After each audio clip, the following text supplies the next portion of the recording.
आज 10 मई है। आज के ही दिन 10 मई को 1857 में स्वतंत्रता संग्राम की चिंगारी उठी, जिसने अंग्रेजी सत्ता को हिलाकर रख दिया था।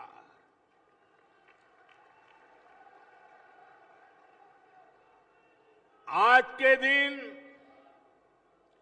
विदेशी आक्रांताओं के विरुद्ध सैकड़ों वर्षों से चले आ रहे संघर्ष को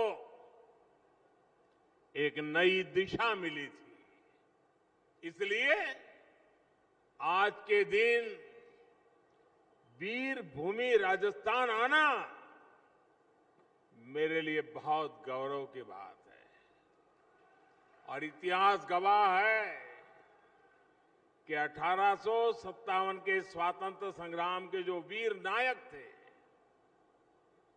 कई वीर नायक उस समय राणा प्रताप की इस पवित्र धरती पर आकर के अपनी योजनाएं बनाते थे। राजस्थान की माताओं और उनके वीर संतानों ने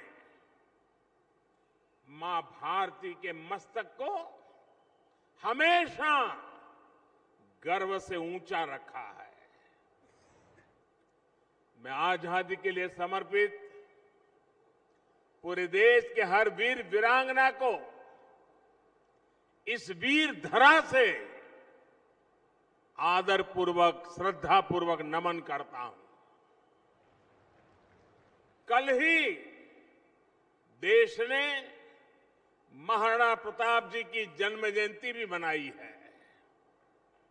पूरे देश ने, पूरे राजस्थान ने महाराणा प्रताप के शौर्य को नमन किया है। साथियों, आप लोगों को संभवतः पता हो, उस समय जो महाराणा प्रताप के साथी थे, सहयोगी थे, वो युद्ध भूमि में महाराणा के साथ अपना भी योगदान दे रहे थे।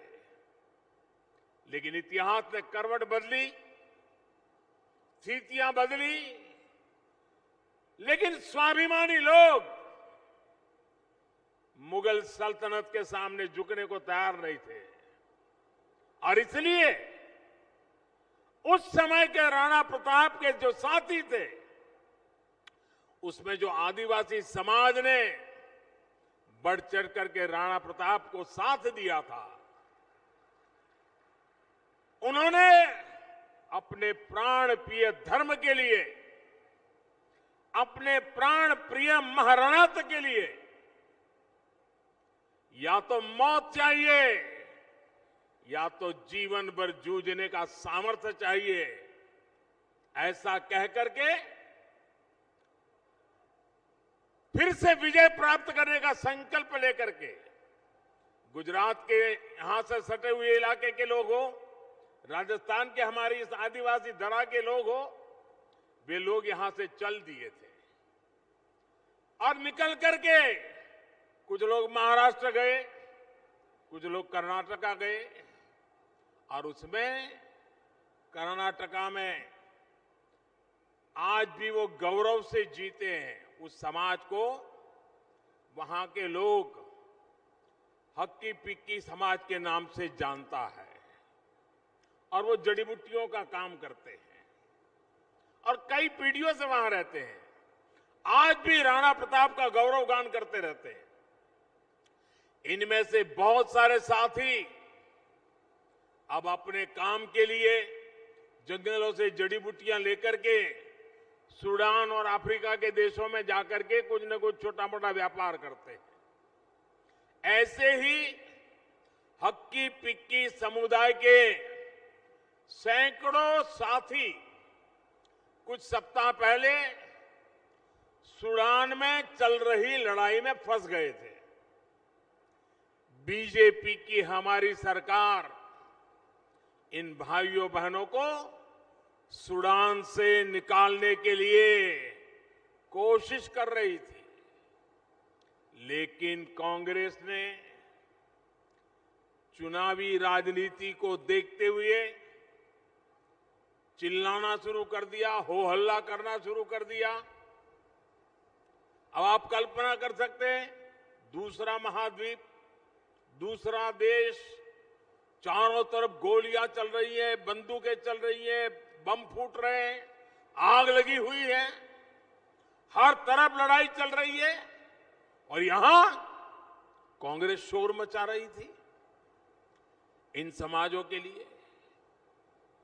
और उसका परिणाम ये आया कि यहां की चिल्लाहट का पता वहां चलने लगा। अच्छा भाई, कुछ लोग यहां पर है, चलो ढूंढो। अब ये लोग मौत के साए में जीते थे, चुपचाप बाहर लाना था, लेकिन ऐसी कांग्रेस वालों ने गलतियां करके उनका चेहरा जग जाहिर कर दिया। कांग्रेस ने इस आदिवासी साथियों की जान खतरे में डाल दी थी। और ये क्यों किया? क्योंकि कांग्रेस चाहती थी कि सूडान में इतनी गोलियां चल रही थी, एक आध को तो लग ही जाएगी, और अगर एक आध को लग गई और वो भी हक्की पक्की आदिवासी भाई को लग गई, फिर तो उनको कर्नाटक के चुनाव में खेल खेलने का मजा आ जाएगा, कुछ अनहोनी हो जाए, उसी का इंतजार था ताकि फिर मोदी का गला पकड़ सके। लेकिन इस पूरी राजनीति में कांग्रेस एक बात भूल गई। मुझे लगता है अभी भी वो मोदी को पहचान नहीं पाई है।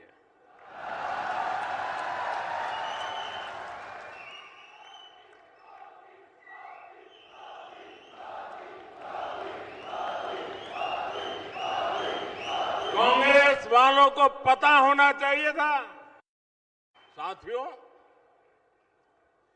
मोदी का नुकसान करने के लिए, बीजेपी का नुकसान करने के लिए कांग्रेस देश का नुकसान करने से भी बाज नहीं आती। जब देश में कोरोना महामारी आई, 100 साल का सबसे बड़ा संकट आया, तब भी कांग्रेस ने अफवाह फैलाने की कोशिश की, वैक्सीन के मुद्दे पर लोगों को भड़काया। कांग्रेस चाहती थी कि ज्यादा से ज्यादा लोगों की मृत्यु हो और वो मौके की तलाश में थे कि मोदी की गर्दन कैसे पकड़े। लेकिन मोदी इन लोगों की धमकियां और साजिशों के आगे न झुका है न झुकता है। अगर मोदी झुकता है तो 140 करोड़ देशवासियों के सामने झुकता है। आप ही मेरे मालिक हैं। साथियों, भारत ने अपनी वैक्सीन बनाई, अपने लोगों की जान बचाई, इतना ही नहीं, दूसरे देशों को भी मदद की। साथियों, कांग्रेस की स्वार्थ की राजनीति का परिणाम राजस्थान को भी उठाना पड़ रहा है।